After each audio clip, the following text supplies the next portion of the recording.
Hola, ¿qué tal, chicos? Bueno, pues nos volvemos a ver en una cápsula más, como cada lunes, para hablar de cívica y ética. Bueno, pues es importantísimo el tema que vamos a tratar el día de hoy porque es justo sobre suspensión de garantías.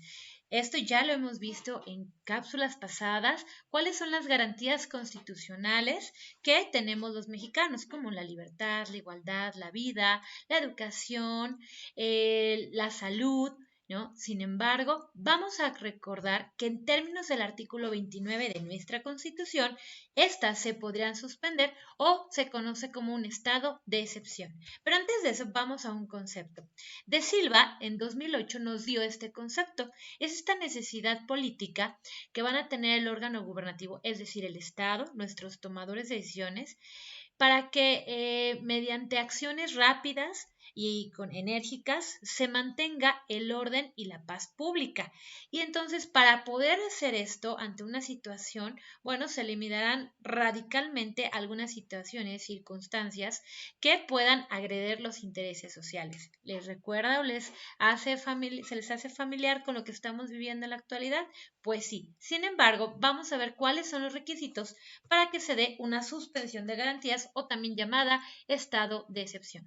El artículo 29 de nuestra Constitución le otorga al Ejecutivo, es decir, al presidente, la posibilidad de suspender las garantías de los mexicanos, de los habitantes, garantías como la libertad de tránsito, la salud, la educación, la libertad religiosa, la igualdad, pero para que esto ocurra, la libertad de pensamiento hasta la de trabajo, pero esto deberá de ocurrir solamente en ciertos casos o con ciertas condiciones. ¿En qué casos podría ocurrir? Bueno, que a nuestro país lo invadieron, como ocurrió durante el siglo XIX, invasión francesa, la americana y nuevamente la francesa. Cuando ocurrió la Primera y la Segunda Guerra Mundial, podrían ser casos de invasión. Puede ser también cuando hay una perturbación grave de la paz pública, aunque esto queda un poco subjetivo, porque podrían también entenderse una manifestación como en su momento fue la de los jóvenes de Ayotzinapa, y que el titular del Ejecutivo y que sus auxiliares, su gabinete, pudieran considerar como una perturbación grave a la paz pública. Otro caso para suspender las garantías podría ser cualquier otra situación que ponga a la sociedad en grave peligro o conflicto. Y ahí nos regresa el tema del COVID, ¿no? Situación que, bueno, se debe de mantener protegida y cuidada toda vez que podría poner en riesgo a la propia sociedad. Y aquí que nos dice el artículo 29, solamente el presidente de los Estados Unidos mexicanos, que actualmente es Andrés Manuel López Obrador, podrá solicitar la aprobación del Congreso de la Unión, es decir, Cámara de Senadores y Cámara de Diputados federales deben de estar reunidos la mayoría para poderle dar esta aprobación y suspender las garantías. Pero que si bien no están estos reunidos porque no estén sesionando, se acudirá con la comisión permanente. ¿Y qué es la comisión permanente? Ok, es un grupo contemplado por 37 legisladores, de los cuales son 19 diputadas y diputados, y 18 senadoras y senadores. Y estos, bueno, podrán, en caso de que no esté reunido el Congreso de la Unión, que no esté sesionando, la comisión permanente lo aprobará. Y entonces, mediante esta suspensión se podrán restringir o suspender en todo el país o en determinadas zonas algunos derechos y garantías que obstaculicen que se haga frente y se atienda rápidamente esta situación. Un ejemplo de esto pues puede ser lo que actualmente vivimos con el COVID. Sin embargo, recordemos, esta suspensión de garantías todavía no se ha estado presentada, no se ha decretado.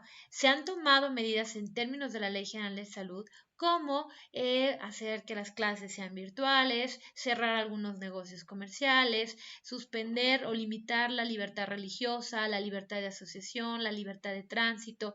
Sin embargo, está fundamentado en términos de la Ley General de Salud. Todavía el Ejecutivo no ha considerado necesario suspender garantías y esto, como bien lo mencionamos, podría ser en todo el país o en alguna entidad determinada. por ejemplo, en aquellas entidades con mayores contagios. Y les pongo estas imágenes porque en días recientes ha sido muy famosa esta película, este tráiler de Songbird, en el cual pues nos habla que el COVID ya mutó, que ahora es un COVID-23 y en el cual pues hay una suspensión de garantías literal para esta sociedad. A las personas no se les permite transitar libremente por las calles, salvo que sean inmunes, o bien pueden entrar sin ningún documento ni ninguna orden judicial a tu domicilio si es que hay alguien que tiene pues fiebre o que tiene síntomas evidentes de COVID-23. Esto es una película, es ficción, por favor, no se asusten. Sin embargo, es una realidad y la finalidad de este video es explicar que para que llegue a ocurrir esto, bueno, pues tendría que haber esta solicitud y que esté justificado. Y entonces, ahora sí, continuamos. Vamos a ver que esta suspensión de garantías va a determinarse limitadamente, no va a ser eterna. El Estado, el Ejecutivo, tendrá que determinar en qué periodo, como lo ocurrió en su momento cuando el doctor López-Gatell estableció que suspendieran actividades. Pero de ahí a nivel federal se trasladó a nivel estatal y cada entidad federativa ha determinado en términos de la Secretaría de Salud de cada entidad federativa y del Ejecutivo de cada estado, bueno, qué acciones se deben de llevar a cabo para mantener el orden público y evitar que se aumente esta enfermedad. Les decía, el Congreso reunido va a conceder, ¿no? Hablamos de la mayoría de la Cámara de Senadores, que son 128, y de diputados, que son 500, estas autorizaciones necesarias para que el Ejecutivo haga frente a esta suspensión de garantías. Va a determinar qué se puede hacer y qué no se puede hacer. Y como los habíamos informado, en caso de que no se encuentre reunido el Congreso de la Unión, la Comisión Permanente será quien deba de atender esta situación. Ahora, ¿qué no se puede restringir? No se puede suspender. Por ejemplo, la no discriminación, la personalidad jurídica, por lo menos registrar, reconocer la identidad de las personas, la vida no se podrá restringir o violentar, la integridad de las personas, el derecho a la familia, al nombre, a la nacionalidad, el interés superior del niño, ¿no? La niñez, los derechos políticos, la libertad de pensamiento, conciencia, de profesar alguna religión. Aunque ahorita nos podría hacer bastante ruido, pues sí, no se determina una suspensión de garantías, aunque es muy parecido, pero no se ha suspendido. Y de entrada, no podrá haber desaparición forzada, tortura, ¿no? Y garantías judiciales como el amparo seguirán permanentes. Ahora, vamos a ver a lo largo de la historia cuándo ha ocurrido la única suspensión de garantías en México, pues justo en 1942, entre la guerra de los países del eje con los aliados. Los países del eje pues estaban tituladas por Adolfo Hitler, Benito Mussolini en Italia y Hirohito en Japón. En esta Segunda Guerra Mundial oficialmente se decretó la suspensión de derechos fundamentales. Sin embargo, no ha vuelto a ocurrir. Y la finalidad de suspender estas garantías es preservar la vida y la democracia en México. Ante situaciones catastróficas súbitas y que, bueno, puedan provenir de la naturaleza, puedan ser políticas, sociales y hasta económicas.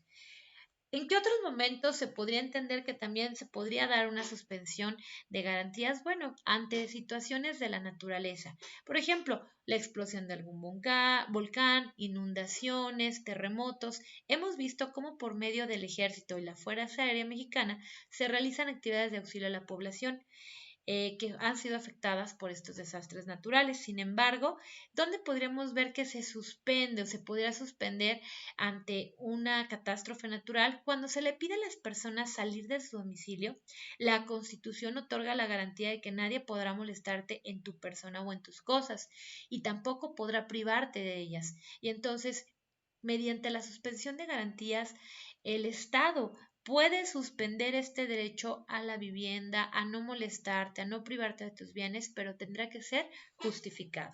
Y como lo mencionábamos, esta situación que vivimos ahora, ya en su momento lo vivimos con la influencia H1N1, en la cual por un pequeño tiempo cerraron escuelas públicas y privadas, actividades laborales, ¿no? Para aislar socialmente a la población.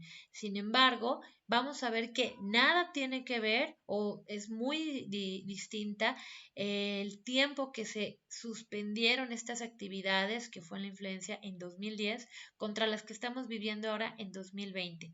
Se nos pidió, bueno, pues por ejemplo, que no saliéramos a las calles, que ocupáramos el rostro cubierto con cubrebocas, usar gel antibacterial en todo el momento y pues la distancia, la sana distancia. Esto, chicos, sí se puede hacer en términos de la Ley General de Salud.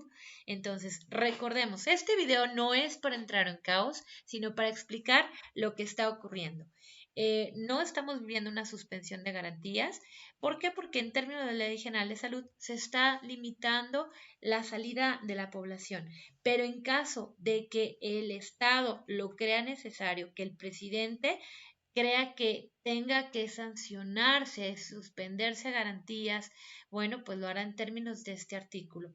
Les comento que hay otros países, en Europa principalmente, donde sí se les ha llegado a sancionar, han sido más rígidas las acciones contra la población. Por ejemplo, en Europa te sancionan de 300 a 400 euros si no es el horario que tienes autorizado para salir, si no usas un cubrebocas, si te diriges a un lugar que no sea de prioridad o de extrema necesidad. Entonces, hay que estar súper avispadas con esta información, obedecer las indicaciones, porque lo que se busca es, pues, no violentar más, ¿no? O ponernos más en riesgo. Pues con esto nos despedimos. Esperemos no llegar como en esta película, cuidarnos, quedarnos todos en casa, obedecer y bueno, estar súper al pendiente de nuestra salud. Les envío un cordial saludo y les agradezco por estar aquí.